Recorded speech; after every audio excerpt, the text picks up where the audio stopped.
La carta a Filemón. Algunos datos de la carta de Filemón son los siguientes. Pablo fue el autor de esta carta y Timoteo fue el escritor.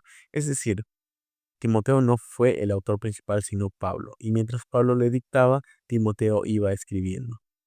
Fue escrito en el 62 después de Cristo, mientras Pablo estaba encarcelado en Roma. En este año aproximadamente, Pablo estaba encarcelado en Roma en una villa habitada, en una casa. Y para más información pueden ustedes ver Hechos capítulo 27 y capítulo 28.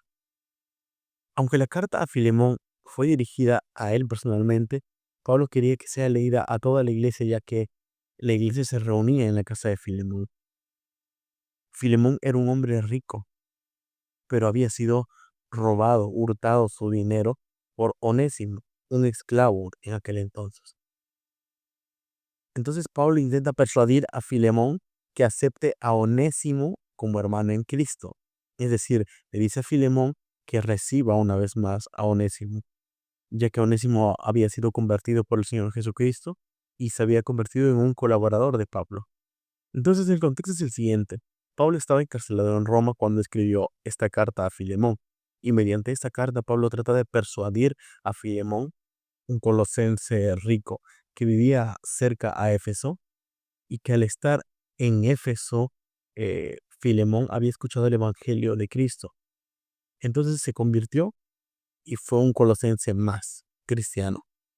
Entonces Pablo le dice a este Filemón, a este colosense, que reciba a Onésimo.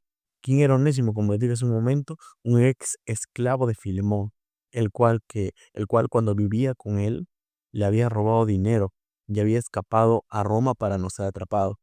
Entonces cuando Onésimo soberanamente, es impresionante la soberanía de Dios, porque Onésimo es salvado por el Evangelio de Cristo en Roma, este se convierte en colaborador de Pablo mientras estaba encarcelado. Entonces Pablo enviará a Onésimo mm, a Colosas, a la iglesia en Colosas, específicamente a la casa de Filemón, para que se reconcilie con él. ¿Se imaginan reencontrarte con aquella persona que te robó dinero y escapó de ti, con tu ex trabajador, tu ex esclavo? Es algo impresionante en realidad lo que va a pasar en esta carta. Entonces, Pablo, eh, Pablo amablemente, con ruegos y súplicas, le pide a Filemón que reciba a Onésimo ya no como un esclavo, sino que lo reciba como un hermano en Cristo, ya que había sido salvado por el Evangelio. Y le dice, le ruega que le perdone por el mal que le había hecho en el pasado. Entonces Pablo intenta convencer a Filemón mediante esta carta, dándole halagos a Filemón, diciéndole: yo sé que tú eres un hombre amoroso, que recibes a los santos, que eres fiel al Señor, que recibes a los necesitados en tu casa.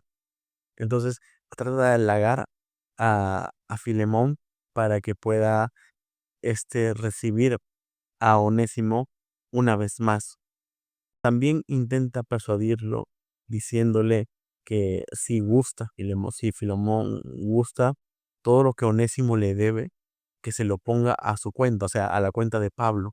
Pablo le dice: Filemón, si Onésimo te debe algo para evitar riñas, para evitar eh, roces entre ustedes, entonces la deuda que tiene contigo, cárgasela a mi cuenta.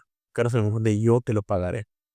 Yo te lo pagaré. Ese es el corazón pastoral de un hombre, de un siervo de Cristo, que ve por las necesidades de su hermano.